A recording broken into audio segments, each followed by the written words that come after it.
Prezident İlham Əliyev martın 4-də İran İslam Respublikasının ölkəmizdəki səfirliyində olub. İran İslam Respublikasının ali rəhbəri Ayətullah Seyid Əli Xameneyinin və bir çox mülki şəxslərin həlak olması ilə əlaqədar başsağlığı verib. İran İslam Respublikasının ölkəmizdəki səfiri Müçtəba Dəmirçulu dövlətimizin başçısını qarşıladı.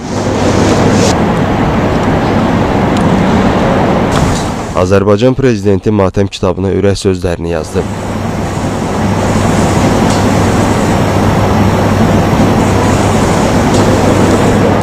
Sonra dövlətimizin başçısı səfirlə söhbət etdi. Prezident İlham Əliyev İrana səfərləri zamanı Ayətullah Seyid Əli Xamenei ilə görüşlərini həmişə ən xoş təəssüratlarla xatırlayacağını dedi. Müçtəba Dəmirçulu səfirliyə gələrək başsağlığı verdiyinə görə Azərbaycan prezidentinə minnətdarlığını bildirdi.